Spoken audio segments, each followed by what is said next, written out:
दोस्तों नमस्ते। आपके अपने YouTube चैनल हिट में आपका स्वागत है। दोस्तों हम लेके हैं आपके लिए आरआरबी एनटीपीसी व एसएससी के प्रीवियस ईयर पेपर के क्वेश्चन सीरीज। और जिस भी एग्ज़ाम में इंडिया लेवल का जीके आता है उसमें क्वेश्चन अत्यंत ही महत्वपूर्ण है। ठीक है दोस्तों, तो चलते हैं आज के पहले क्वेश्चन की तरफ। राष्ट्रपति की अध्यादेश निर्गत करने की शक्ति प्रेरित है, मतलब राष्ट्रपति है वो अध्यादेश जारी करता है ना, वो शक्ति कहाँ से ली गई है। ए भारत सरकार अधिनियम 1919, दूसरा 1935, तीसरा 1909 और चौथा 1947। तो दोस्तों हर क्वेश्चन के बाद आपको 5 से 7 सेकंड मिलेंगी, उसमें आपको अपना आंसर चूज़ करना है। उसके बाद हम आपका आंसर बता देंगे और लास्ट में कमेंट बॉक्स में कमेंट करना है। जैसे इस सीरीज़ में अपन के पास हैं 19 क्वेश्चन। ठीक है दोस्तों, 19 में से आपके जितने क्वेश्चन बनने हैं ना वो ऊपर लगाओ, 17, 10, 15 जितने बनते हैं उतने। ठीक है दोस्तों, तो ऐसे अपन को करना है। तो इसका आंसर है दोस्तों भारत सरकार अधिनियम 1935। 1935 की कानून की जो धारा थी ना उसमें 42वें संशोधन में किया गया था। ठीक है, 1900 भारत सरकार अधिनियम 1935 में। ठीक है दोस्तों, चलते हैं अगले क्वेश्चन की तरफ। भारत के संविधान में केंद्र और राज्य के बीच किया गया शक्ति का विभाजन इनमें से किस में उल्लेखित योजनाओं पर आधारित है। ए है मोरले मिंटो सुधार 1909, दूसरा है 1919, तीसरा है 1935 वाला और चौथा है 1947 वाला।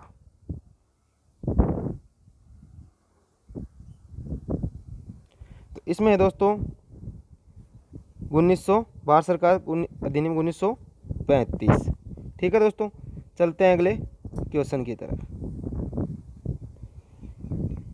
एक संघीय व्यवस्था और केंद्र में द्वैत शासन भारत में लागू किया गया था 1909 के अधिनियम द्वारा, 1919 के अधिनियम द्वारा, 1935 के अधिनियम द्वारा, उपयुक्त में से कोई नहीं।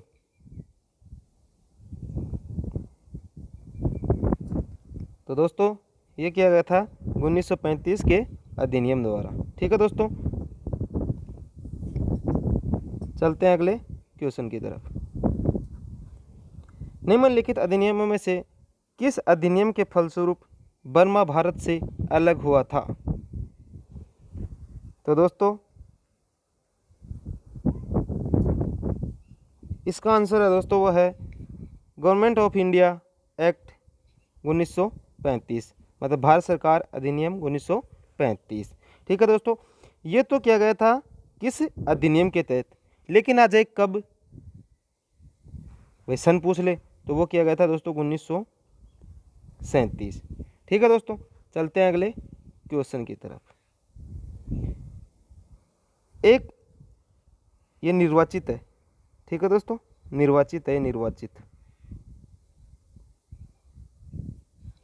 एक निर्वाचित संविधान सभा द्वारा भारत के संविधान का निर्माण करने का प्रस्ताव किया गया था। ए है साइमन कमीशन द्वारा, बी भारत सरकार अधिनियम द्वारा 1935 द्वारा, सी क्रिप्स मिशन द्वारा, डी ब्रिटिश कैबिनेट डेलीगेशन द्वारा। तो दोस्तों इसका आंसर है क्रिप्स मिशन द्वारा। ठीक है दोस्तों, चलते हैं अगले क्वेश्चन की तरफ। कैबिनेट मिशन योजना के अंतर्गत संविधान निर्मात्री परिषद के में प्रत्येक प्रांत को आवंटित सदस्य संख्या निर्धारित करने के लिए एक प्रतिनिधि कितनी जनसंख्या के अनुपात में था, मतलब एक व्यक्ति के नीचे कितने व्यक्ति काम करते थे, ये पूछा है। तो इसका आंसर है दोस्तों 10 लाख व्यक्ति। ठीक है, चलते हैं अगले क्वेश्चन की तरफ। 1946 में निर्मित अंतरिम सरकार में कार्यपालिका परिषद के उपसभापति थे पंडित जवाहरलाल नेहरू, डॉक्टर एस राधाकृष्णन, सी राजगोपालचारी, डॉक्टर राजेंद्र प्रसाद। तो दोस्तों इसका आंसर होगा पंडित जवाहरलाल नेहरू। ठीक है दोस्तों, चलते हैं अगले क्वेश्चन की तरफ। भारत के संविधान को प्रारूप तैयार करने वाली संविधान सभा के सदस्यों को आगे ये दे रखे हैं ऑप्शन। ए, ब्रिटिश संसद द्वारा नामित किया गया। बी, गवर्नर जनरल द्वारा नामित किया गया। विभिन्न प्रांतों की विधानसभा द्वारा चुना गया। भारतीय राष्ट्रीय कांग्रेस और मुस्लिम लीग द्वारा चुना गया। तो दोस्तों इसका आंसर है सी, विभिन्न प्रांतों की विधानसभा द्वारा चुना गया। ठीक है दोस्तों, चलते हैं अगले क्वेश्चन की तरफ। भारत के संविधान सभा का प्रथम अधिवेशन कब शुरू हुआ था? ये मैंने आपको पहले बताया भी था, या तो एक्सप्लेन किया था इस ऐसे क्वेश्चन का, या फिर ये क्वेश्चन ऐसा क्वेश्चन पहले आपको मैंने करवाया। ये गलत नहीं होना चाहिए दोस्तों। तो दोस्तों ए है 10 जून 1946, बी है 9 दिसंबर 1946, सी है 19 नवंबर 1947, डी है 30 जून 1949।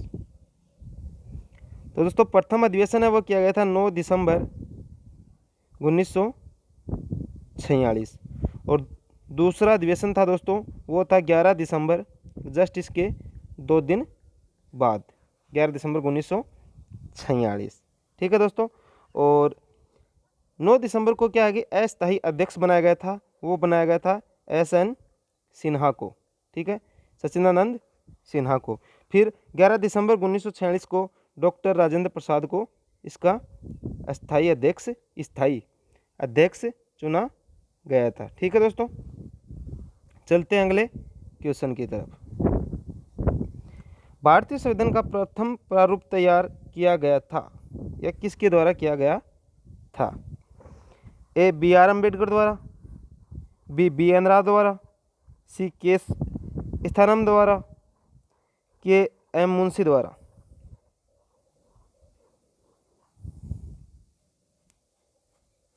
तो दोस्तों इसका आंसर है BN राव द्वारा।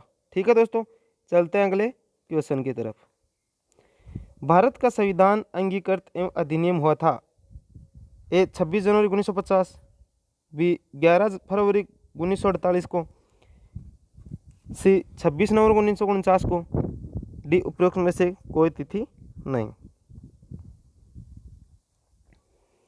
तो दोस्तों ये अंगीकृत किया गया था 26 नवंबर 1949 को। ठीक है दोस्तों, चलते हैं अगले क्वेश्चन की तरफ। BR अम्बेडकर का संविधान सभा में निर्वाचन हुआ था। ए, पश्चिम बंगाल से, बी, मुंबई प्रेसिडेंट से, सी, तत्कालीन मध्य भारत से, डी, पंजाब से।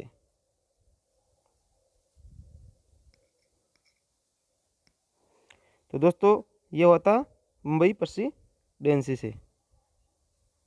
चलते हैं अगले क्वेश्चन की तरफ। डॉक्टर BR अम्बेडकर की अध्यक्षता में संविधान सभा का प्रारूप समिति में कितने सदस्य थे?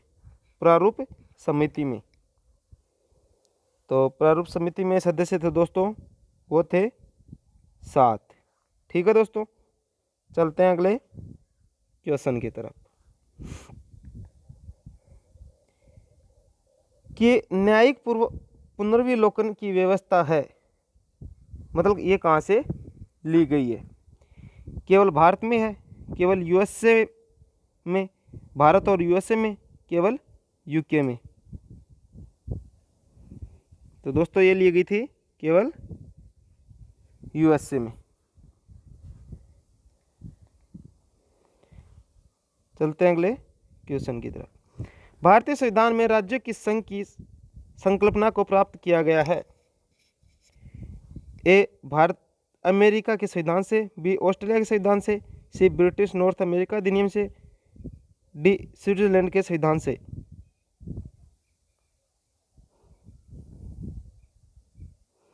यह है दोस्तों ब्रिटिश नॉर्थ अमेरिका अधिनियम से। चलते हैं अगले क्वेश्चन की तरफ। अगला क्वेश्चन आज का, आर्य शब्द इंगित करता है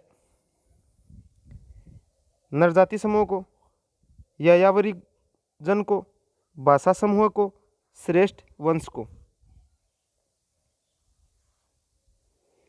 तो दोस्तों इसका आंसर होगा श्रेष्ठ वंश को। चलते हैं अगले क्वेश्चन की तरफ। किस वैदिक ग्रंथ में वर्ण शब्द का सर्वप्रथम नामोल्लेख मिलता है? ए ऋग्वेद में, बी अथर्ववेद में, सी सामवेद में, डी यजुर्वेद में।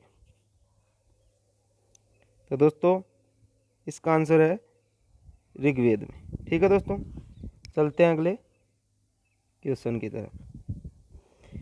ऋग्वेद में ऋचाएँ हैं, ये ऋचाओं की जगह होगा दोस्तों सूक्त। ठीक है, सूक्त कितने थे ऋग्वेद में?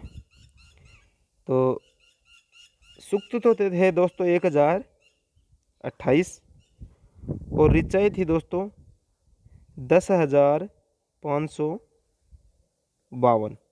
ठीक है दोस्तों, क्योंकि ये ऑप्शन तो दे दिए सूक्त के, और वैसे ऋचाएँ कितनी है 10,552। ठीक है, और यहीं पे सूक्त होगा ना, वैसे यहीं पे सूक्त कर लो, सूक्त की जगह होगा 1028। ठीक है दोस्तों, चलते हैं आज के अपन लास्ट क्वेश्चन की तरफ। और दोस्तों वीडियो को लास्ट में लाइक जरूर किया करो देखने के बाद, और चैनल को जिन्होंने सब्सक्राइब नहीं किया है सब्सक्राइब जरूर कर लेना। गोपथ ब्राह्मण संबंधित है? ए यजुर्वेद से, बी ऋग्वेद से, सी अथर्ववेद से, सी डी सामवेद से। तो दोस्तों ये ब्राह्मण जाति नहीं है, गोपथ ब्राह्मण का मतलब होता है कोई बुक है या कोई ग्रंथ है। ठीक है दोस्तों, तो ये है दोस्तों अथर्ववेद से संबंधित है। और दोस्तों लास्ट में कमेंट बॉक्स में कमेंट करके बताना आपके 19 में से कितने नंबर ऊपर बने हैं। ठीक है दोस्तों, आज का सेशन अपन यहीं पे ही समाप्त करते हैं। जय हिंद, जय भारत।